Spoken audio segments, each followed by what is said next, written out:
Well, it's Monday, it's 9:03, which means it's time to open the doors of the LBC Book Club once again, the first one of 2011. Now, let me just remind you that every Monday at this time we talk to authors about books they've just published, and in the next few weeks we'll be talking to some very famous names indeed. Alastair Campbell, Michael Dobbs, James Caan, Peter Sissons, Peter Mandelson, Sarah Brown, to name but a few. Today, I'm joined in the studio by two authors of two very different books.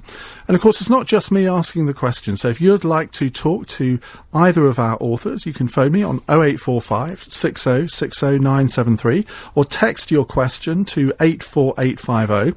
So first of all, let me welcome Wilbur Rideau. He's the author of a book called In the Place of Justice, and it's published by Profile Books. It's a paperback, $12.99, very thick paperback, 350 pages odd, so you get value for money there. It's a very powerful memoir of his life, most of which he spent in a Louisiana state penitentiary serving a sentence for killing a bank clerk in 1961. Well, we'll find out how he turned his life around and what prison life was really like. Wilbur, welcome to the programme. Thank you. My second guest is Peter Conradi, who, for some strange reason, I keep calling Peter Capaldi, who, for those of you who watch The Thick of It, you'll know is probably a slightly different character. But Peter Conradi is the co-author of The King's Speech, which I guess, Peter, we could call the book of the film. Do you not like it being called that? Well, it's very difficult how to describe it. I said it's parallel with the film. A parallel book, I like that. Now, he's written this book with Mark Logue, and anybody that's seen the film will know that the name Logue, that was the name of the guy that helped King George VI get over his stammer, his speech impediment. Now, I went to see the film last night, partly to prepare for this interview, and I have to say it was one of the best films that I've seen in years. Absolutely loved it. How many times have you seen it, Peter? I've only seen it twice so far, but I'm going to see it twice again this week. More times this week. Now, you see, I couldn't do that. That would be too much. I think sort of.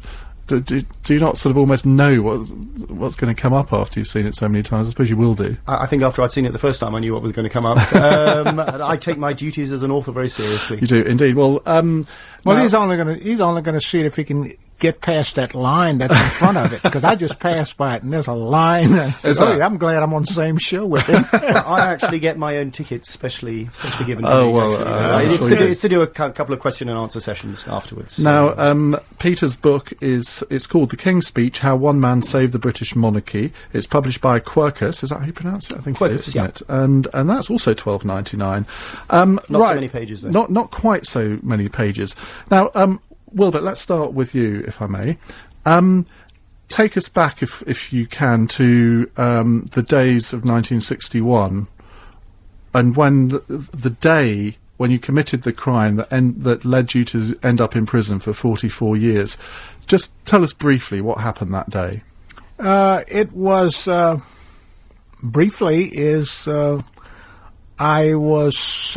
I'd reached a point of desperation in my life, and let me just say, just for the benefit of the audience, it was an entirely different world back then. Yeah. It was the world that you read in history books. It was the world sharply divided by race. It was the old South where,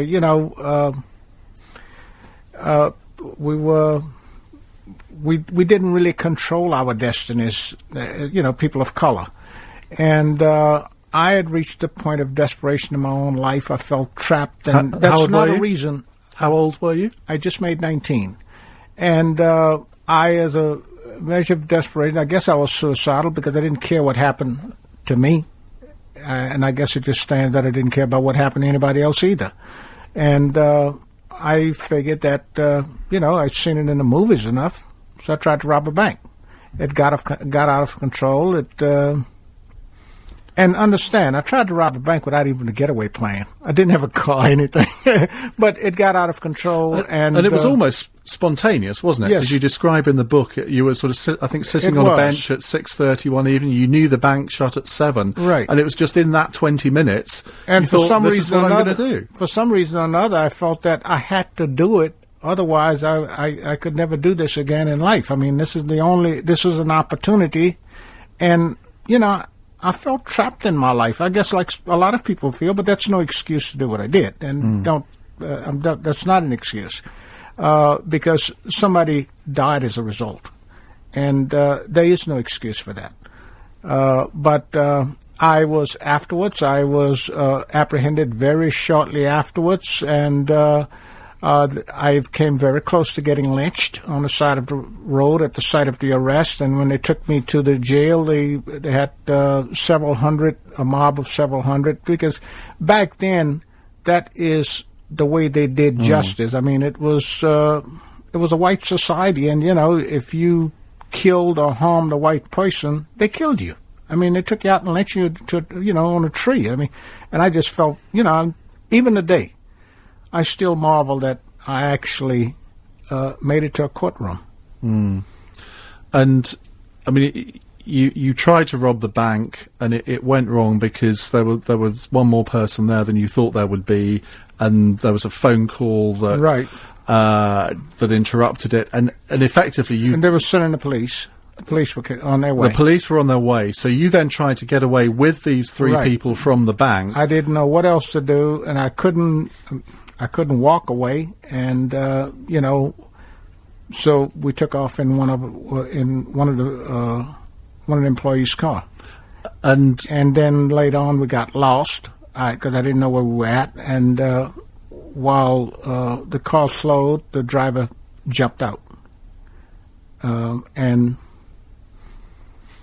everybody started hopping out, and it went to hell. I lost control. And you had a gun. I panicked. You panicked. You had a gun and a knife, and in the end, one of the female bank clerks ended up dead.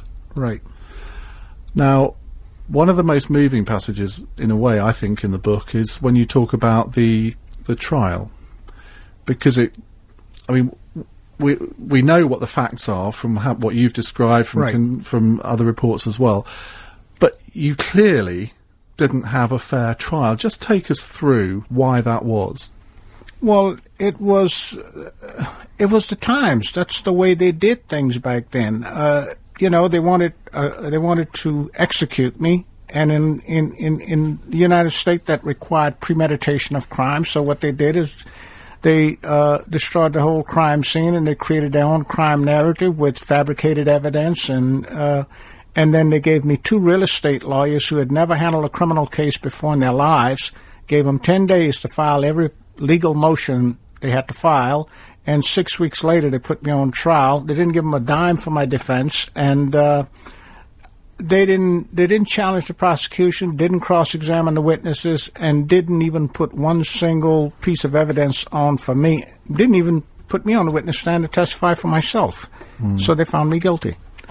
And that was the first trial. The United States Supreme Court threw that conviction out. And the second trial, they chose to prosecute me again. It was a repeat of the first. Another federal court threw that conviction out.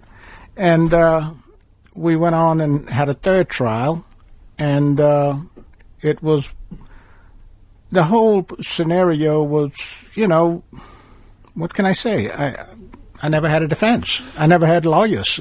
I mean, you clearly knew you were going to be found guilty, right from the start. I knew I was going to be found guilty, and I knew I was going to be killed. And so you genuinely believed that they would carry through the death penalty? Absolutely. Because you have to understand the culture back then. Every black person who grew up in the South knew that whenever you harmed a white person, they will kill you. And that's the way. Understand, this was before the civil rights movement and Martin Luther King and all of that. I mean, that's the way you grew up. You grew up knowing that, just like you knew you had to go use the restroom that said colored. And you better not be found in the one that said white. That's just the way it was, and you knew that. So when they put me on death row, I knew I felt certain I was going to die. So you ended up in a prison which was called Angola. Yeah. One of the hardest prisons in the whole of the United States by its reputation. How did you adjust to that? How did you psychologically adjust to it? Well, you don't have very much choice. It's either that or go mad or commit suicide. And they put me in a cell in solitary confinement, which automatically protected me from a lot of the violence in the place. And but then the struggle was not so much for physical protection as it was for your sanity, because there's nothing in life ever prepared you to live like this, totally alone. I mean, without with just your thoughts for company, and that's where I learned to read just to kill time, and that's what I was trying to do, just to kill time. But as I read. The reading process, it was incredible. As I read, I learned a lot of things I didn't know, and the more I learned, the more I wanted to learn, and the more I read, the more I... But when you say you learn, how did you learn to read? I mean, how does that... Well, if you're in reading smuggled books. So if you're in solitary confinement, how do you actually learn to read in those circumstances? Well, you learn to read on your own. It's just like learning to write. I didn't have any teacher, but I taught myself to write simply by looking at the books and seeing and studying them to see how other writers, like Peter, would have formed, how he put it together. And ultimately, I taught myself. And the problem, even today, that lingers from teaching yourself is that today, from time to time, occasionally, I'll say something, I'll mispronounce a word. I know what it means. I know how to spell it. I know how to use it. I just mispronounce it because nobody was around to tell me how to say it, how I say it, So Sorry, I do it every evening on this show. Yeah, I bet. Wilbur, we'll come back to you in a minute. I'm with Wilbur Rideau and Peter Capaldi talking about their books, The King's Speech. I said it again, didn't I? I said it. Peter Conradi, not Capaldi. I'll call him Malcolm in a minute. I think I'll probably reply using some of his language if you do it again. You probably will, won't you? I do apologise. Peter Conradi and Wilbur Rideau, we're talking about their books, In the Place of Justice and The King's Speech. The time now is 9:15. And it's time for Travel With. You're listening to the LBC Book Club with me, Ian Dale, and I'm with Wilbur Rideau. He's written a book called In the Place of Justice. And I'm also with Peter Conradi, who's written a book called, or co-written a book called The King's Speech with Mark Logue, the grandson of Lionel Logue, the man who helped George VI overcome his stammer. Peter, let's turn to you. We will be coming back to you, Wilbur, a little bit later, so because there's lots more about your book that I want to talk about. The King's Speech, it's been a massive, massive box office success. Hopefully the book's going to emulate it. Just take us through the timeline of how the book came about, because I think everyone knows about the movie, but I didn't even know there was a book until I learnt about it. Yes, it's a slightly curious relationship, I suppose, because often you get the film of the book. This was slightly different. Essentially what happened is that Mark Logue, who is the grandson of Lionel Logue, the speech therapist, was approached by the filmmakers in 2009, the summer of 2009, just before they were about to start shooting the film, and they asked him if he'd got any material about his grandfather. And he had a look at home. It sounds a strange kind of story. He had a look at home, and he looked through his late father's papers, and he came across a diary which his grandfather had kept, and also various other documents. Now, this diary was an interesting thing. It was known about already insofar as it had been made available in the 1950s to the official biographer of George VI, and then it had disappeared. And in fact, the David Seidler, who wrote the script for the film, or the screenplay rather for the film, had tried to get hold of this diary from Mark Logue's uncle, one of Lionel Logue's other sons, in the early 1980s, and it had been blocked by the Queen Mother, who didn't really want the story told. So then, when they got hold of... That's interesting in itself, isn't it? It is interesting in itself, yes. She clearly was quite a fan of Lionel Logue. She was a fan, indeed. In the book, we quote a letter from her after the King's death in 1952, when she wrote to Logue, and she said, quote, "I think that I know perhaps better than anyone just how much you helped the King, not only with his speech, but through that, his whole life and outlook on life." So she was very, very appreciative. But it was a very, very painful period for her. This struggle with a stammer had been a lifelong problem for him. Logue had helped him overcome it. He never completely got over it. And 30 years on, this was in the 1980s when David Seidler tried to get hold of the diaries, it was still, the memories were still too fresh for her. So this sort of diary disappeared. Then, when we fast forward to 2009, Mark Logue, my co-writer, came up with a diary, gave it to the filmmakers, and they then, on the basis of that, modified the script of the film. They inserted some extra scenes, they changed some dialogue, they really, helped bring it alive, because it was a very, very vivid diary that he wrote.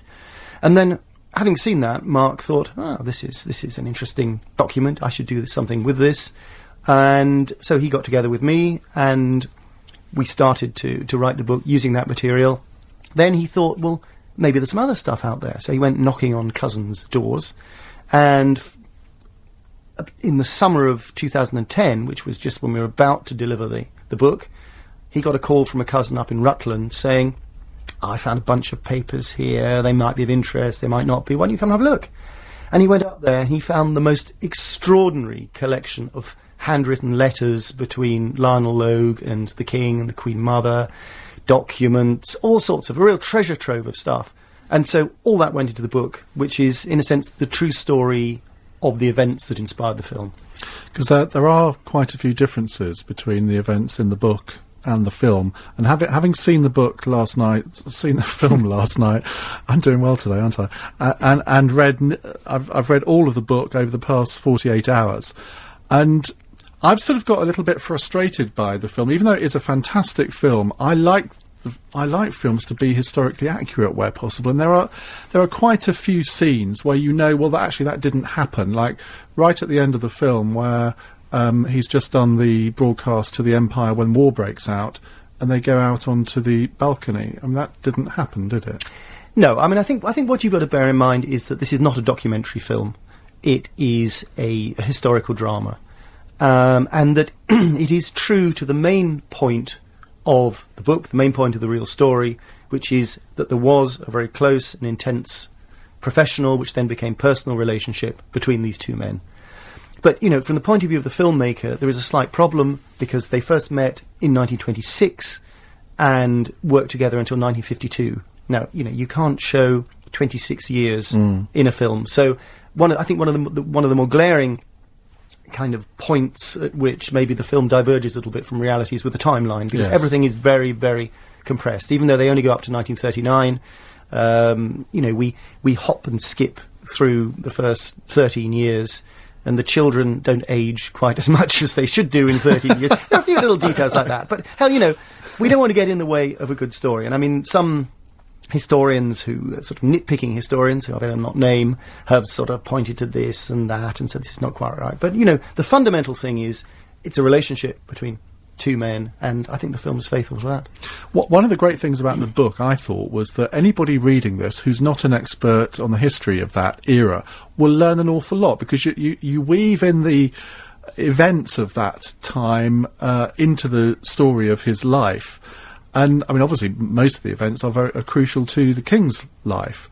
But for anyone who's not familiar with that period, I think they'll learn an awful lot of that, as well as about the relationship between Logue and the King. I think so, because I think, I did that deliberately, because to understand the relationship between these two men, you have to understand what was going on in history. You have to know about the abdication crisis with the King's elder brother, Edward VIII, and Mrs. Simpson. You need to know about the outbreak of the Second World War. So one has to sort of set it all in a historical context, I think, to make it make sense. Now, the cover of the book is interesting, because I might have thought you would have had the real Lionel Logue and the real King George VI, but you've actually got Colin Firth and I don't know what the guy's name is who played Lionel Geoffrey Logue. Rush. Geoffrey Rush.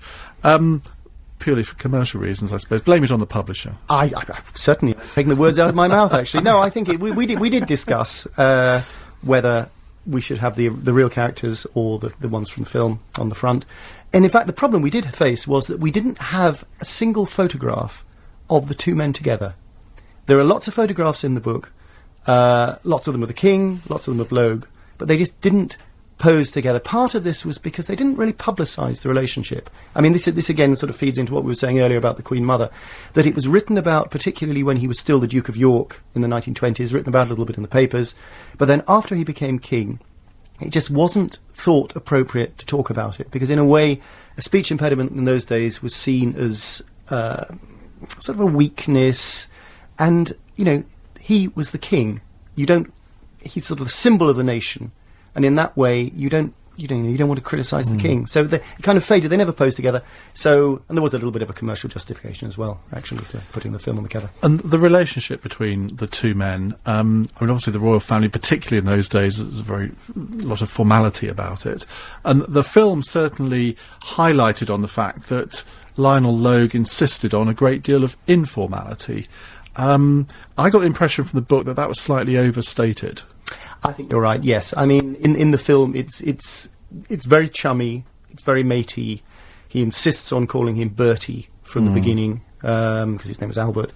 I don't think it's curious. In reality, I mean, let's say in real life, if one looks at the letters between them, the king would address him as "My dear Logue," and he would address him as "Your Royal Highness." Your Majesty, rather. So there was no Bertie and Lionel in real life. I mean, they became very close, and one can see that from the accounts that Logue gave in his diary. This was more than just a professional relationship. He would go every Christmas from 1937 onwards to spend Christmas Day with the royal family, because the king had to do his dreaded Christmas speech after lunch, which in those days was done live. So he would sit there, he would sit chatting with the king, he would sit chatting with the queen, or queen mother as she became, exchanging presents, all that kind of stuff. But there was still a degree of formality. So I thought the film would have made much more of that, and they didn't have any Christmas scenes, I don't think, there, did they? But we will come back to this in a second. You're listening to the LBC Book Club with me, Ian Dale, and Peter Conradi and Wilbur Rideau. They're talking about their books, The King's Speech and In the Place of Justice. I've been asking the questions. If you'd like to ask them any questions, the number to call 0845 6060 973, or you can text your question to 848. Ian Dale. You're listening to the LBC Book Club. At 10 o'clock, it's Clive Bull. Evening. Yes, Evening. I'll be here at 10. We're going to talk today about one of the big stories of the day was getting rid of staff who aren't very good. Employers getting the right to, or at least make it easier to sack bad staff. And I want to hear whether you feel that companies are lumbered with people who aren't up to scratch, or perhaps round the other way, you've been victimised, and you should have greater protection. David Cameron's saying that this is going to get Britain back to work. I'm just looking through the glass here. I know, There's some very concerned faces in the gallery. I've been very careful not to look in any particular direction. But, there we are. Yes, the staff who are not quite up to the job. Should it be easier to give them the elbow or not? We're also going to talk about Neighbours from Hell, which is something that the housing minister is concerned about, and I know that a lot of people have these sort of problems. There are reports of new laws on the way to make it easier to get people out.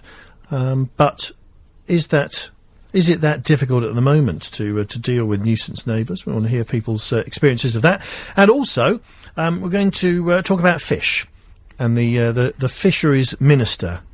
You know the fisheries minister? Richard Benyon. Yes. Friend of mine. Oh, well, he doesn't seem to know his fish. I don't blame him. I hate fish. Well, you can't be the fisheries minister and Why? not know about fish. But, well, I'm not having a go at him in particular. We're going to talk about... He didn't know his cod from his haddock. That's yes, what you're saying. That is about the size of it, yes.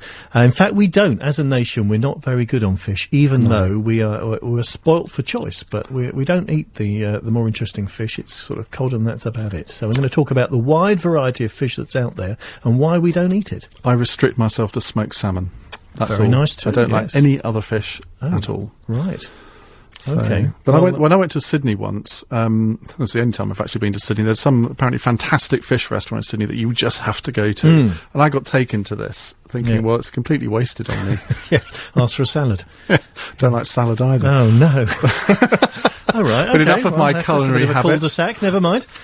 Yes, it's all coming up at 10. Great, thanks a lot, Clive. Right, between now and then, though, we're going to continue with our discussion on the LBC Book Club. I'm talking to the author, or the co-author of The King's Speech, Peter Conradi, and also Wilbur Rideau, who's written a book called In the Place of Justice. Now, Wilbur, let's come back to you again. We got to the point where you'd been sentenced to death. You were on death row. But you then had you had 4 trials altogether, didn't you, before you were released in 2005? Because of the 4th trial. Yeah, that was what led to your release. But wasn't it easy to lose hope during that period? And if you lose hope in prison, I mean, how do you get out of this circle of despair? Well, a lot of people did lose hope. That's the reason it was the bloodiest prison in the country. That was also part of the reason why a lot of people committed suicide. In fact, even today, it's still suicide. As many people, you got more people commit suicide than kill each other. The thing is, what happened for me is that once I accepted the fact that I was probably going to die when I was on death row, and I wanted to try to do something meaningful. I didn't want to be the legacy and the final definition of Wilbur Rideau as a crime.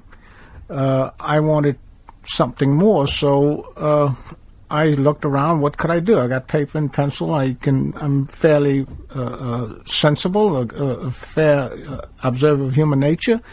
And people always complain about they don't understand crime, criminality, and criminals and why they do this. And I figured, this is a perfect opportunity. I can do that. I can answer that question for them. And I figured that's when I started trying to teach myself to write. And I figured that, hey, look, I know what happened to me. I know why I did what I did.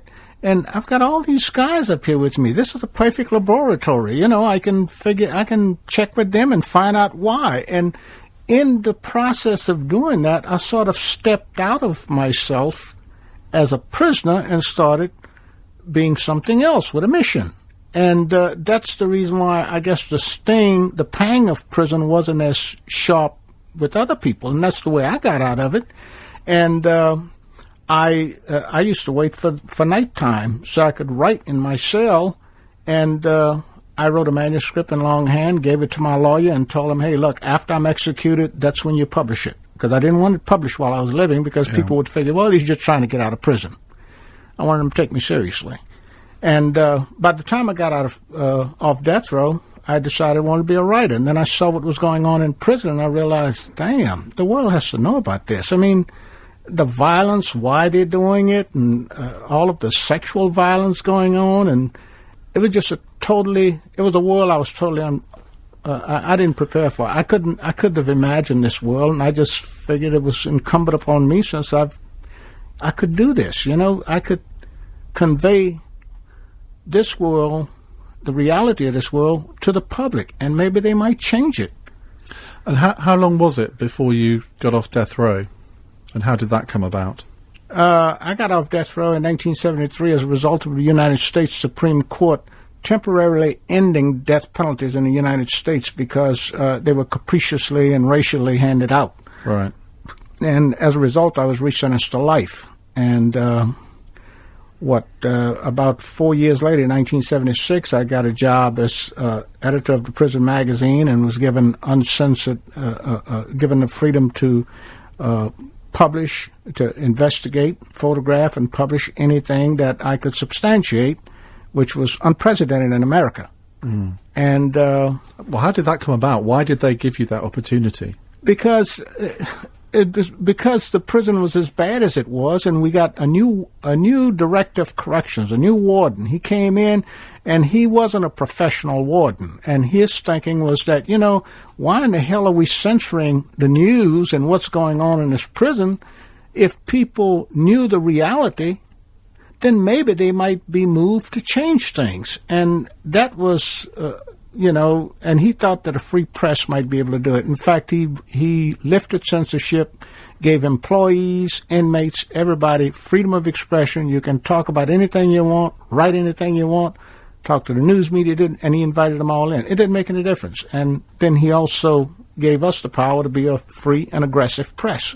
And we operated pretty much the same as the New York Times or the London Times. I mean, that's the way we function. We did a lot of good. And in the process of doing that, I was serving life, but I was doing meaningful things. I was able to make a difference. I had the ability to make a difference in my world for other people. And we got interpreters for deaf inmates. We made the state spend millions of dollars to upgrade medical services. We we published post-execution photos of a guy who was burned and mutilated in the electric chair, and was instrumental in the state changing its method of execution for the men who was sitting on death row. And we also, and probably the one thing I'm most proud of, in 1979, I wrote The Sexual Jungle, which for the first time explained how and why the entire thing about sexual violence in prison, who does it, why they do it, and everything. And I was very proud of it, and they used it in training academy for years to come. Because that's something that people don't really like to talk about in polite society, do they? I know. That's the reason a lot of things go on because in the dark, because people don't want to talk about it. You got to bring it out of the closet. And what difference did that make? It made a lot of difference because they misunderstood that, in fact, a federal court had ordered prison authorities to lock up all the homosexuals because they thought that's who is creating this, and they believe the same as normal everyday people believe. They believe that it's the gays who make other people homosexual. Not so. They weren't raping anybody. They were quite often victims. The people who were doing the raping were straight up heterosexuals. And they were doing it in part because of sexual need, in part because it was power, and they would deprive ordinary avenues by which to pursue power, prestige, manliness, and all the rest of this, which everybody does, even in real life. And that's the reason a lot of prisoners became sexual victims and were enslaved, and they remained slaves until either they were freed or they killed their masters. Now, your wife Linda has played a huge role in securing your release from prison by keeping your case in the public eye. How did the two of you meet? I was on Nightline, ABC television Nightline. God, you get around. Yeah, I did. Well, after some time, I became pretty much a spokesman on prisoner issues around the country. Yeah. And so I was on Nightline, and Linda was a professor up in Northwestern University in Illinois, and she saw me and she wrote me, and then before, she was interested, and before she put her reputation on the line, she talked to the director of corrections, who happened to go to Chicago, and he invited her down, and she was the first person to read every word written on my case and all of the transcripts and the records. And when she finished, she said, drama is my thing, and if I had to repeat all of this on stage, I couldn't put it on. And she realized that a lot of it was fabricated, and I told her, and she started investigating, and she discovered the evidence that persuaded a federal court to throw out my conviction and make way for a fourth trial. And she also discovered all the evidence that enabled the lawyers to present it to a jury, showing that virtually every witness for the prosecution had lied about something, and that what I said was actually the truth. Now, you've been out of prison for just over 5 years now. What has been the most surprising thing about being out, and what have you enjoyed most about your freedom? Oh, God. Where do I start? Well, you got about a minute. I enjoy freedom. I mean, you have no idea, because you were born free. Freedom to you is like breathing. You never think about it until you lose it. And it's just incredible. I mean, understanding and really appreciating freedom. I sometimes I'm just walking down the street and I just feel this just wash over me, the awareness that, wow, I'm free. I mean, this is incredible. Do material things matter to you? Yes, material things have to matter. This is a very material world. And, you have to make a living. which is why I wrote a book, In the Place of Justice. And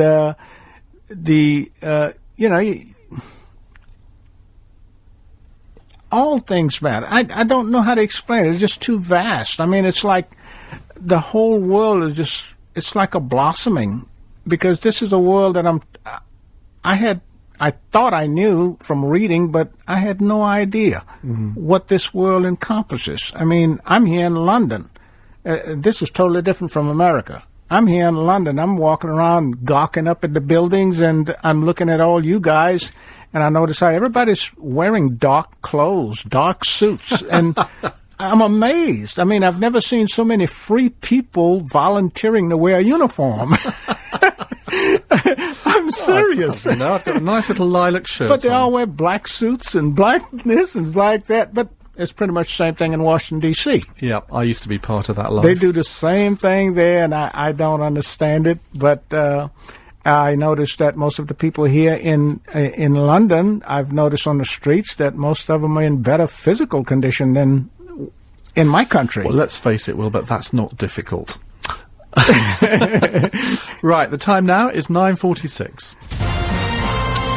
Time for travel with Alan Joyce. Section of programme podcasts. Go to lbc.co.uk/podcasts. You're listening to the LBC Book Club with me, Ian Dale, and with me in the studio I have the authors Wilbur Rideau, who's written a book called In the Place of Justice, published by Profile Books, $12.99 in paperback, and Peter Conradi, who's co-authored The King's Speech with Mark Lowe. That's published by Quercus, also at $12.99.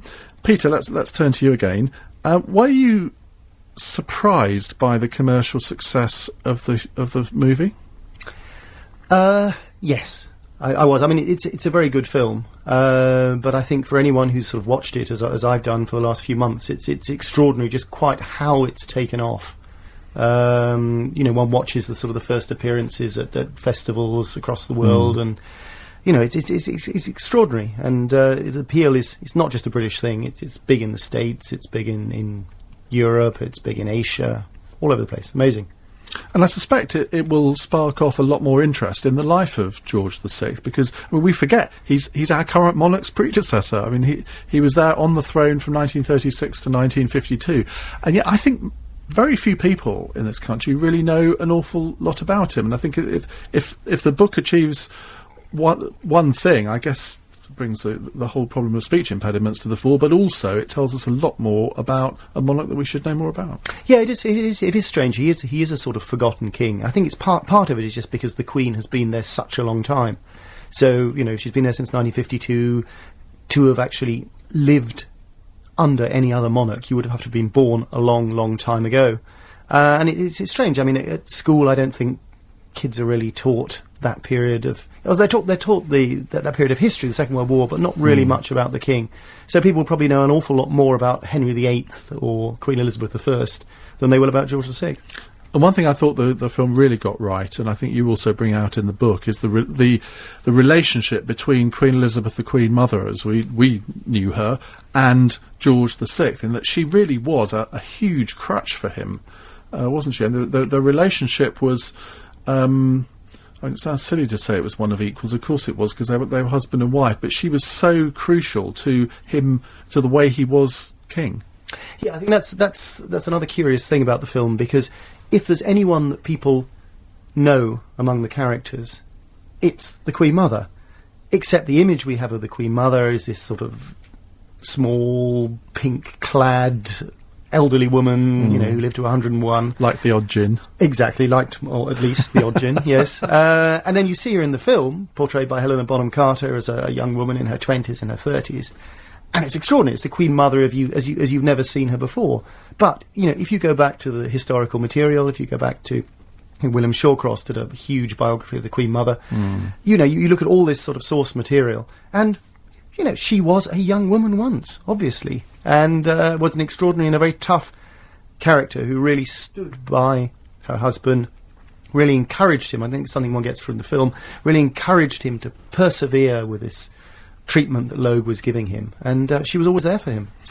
And he never really got over it, though, did he? I mean, I think Lionel Logue mitigated the stammer, and I think you say this in the book, but the film, you're almost led to believe that he really did get over it.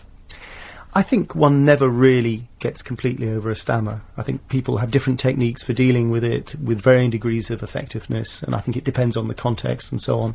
No, I mean, he was never a perfect, fluent speaker.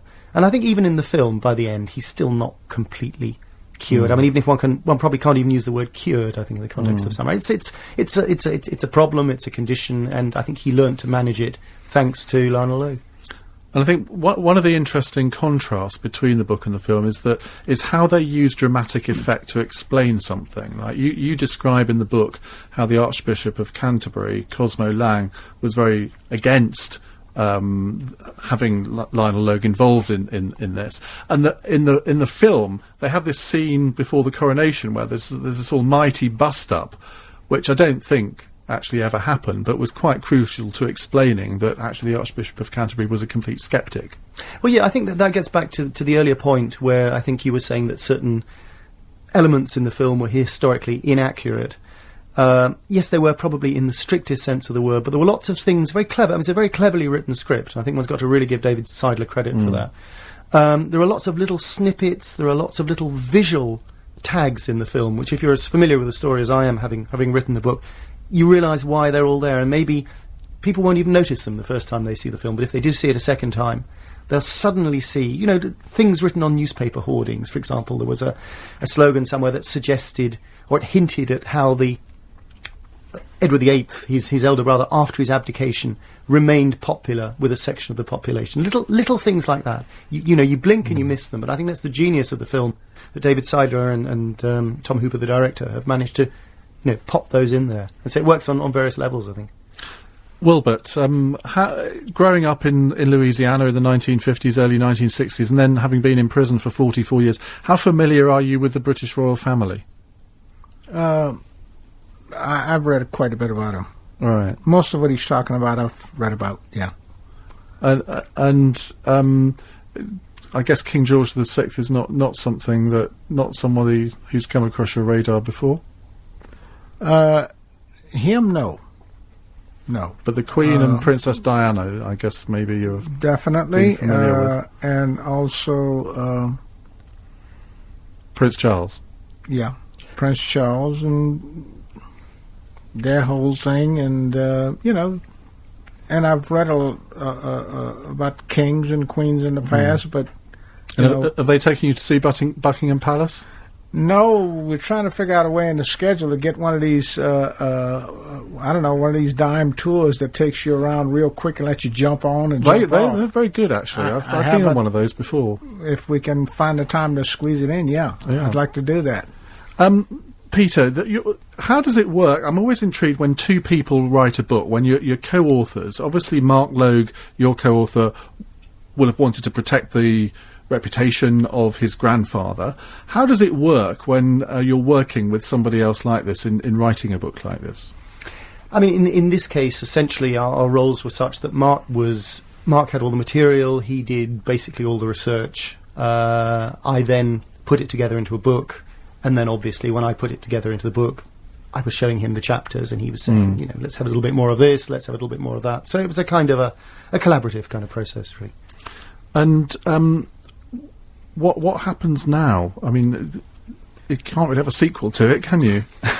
The King's second speech. The King's second speech. What the King said next? I don't know. I mean, it's a shame we haven't time for readers or listeners rather, to ring in with any suggestions, but I'm open to offers. And are you happy with the way that the actors in the film portrayed the main characters? Yeah, I think they do a good job. I mean, as I said, I think it's a very good film, and I think it comes across as pretty true to life to me. And just take us through the period after 1939, because the film finishes in 1939. What happened to Lionel Logue after that?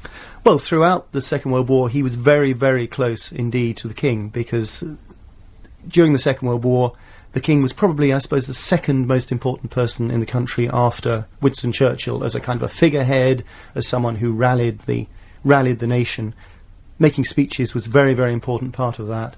And essentially every time the King had to make a major speech, Logue would be summoned to the palace, They would sit down together. Logue would actually go through the text of the speech, and sometimes he would change words which he thought were going to be a bit of a problem. He'd annotate it, so he'd show him where to breathe. They'd rehearse it, and in most cases he would sit next to the king as he made his speech, and that went on all the way through until 1944, when we had this sort of historic moment when the king said to him, "I think I can manage on my own. You can go home and have Christmas with your family. I'm going to make the speech. I've come so far forward that I can speak without you." And that's a good way to end our interview. Peter Conradi, Wilbur Rideau, thank you very much for joining me on the LBC Book Club. Let me just give you the details of their books once again. In the Place of Justice by Wilbur Rideau is published by Profile Books, $12.99 in paperback. The King's Speech, How One Man Saved the British Monarchy by Mark Logue and Peter Conradi, that's by Quercus Books, also at $12.99 in paperback. Well, coming up next is Clive Bull. He'll be with you after 10. I won't be here tomorrow. Mehdi Hassan will be standing in for me, but I will be back on Wednesday. This is LBC 97.3.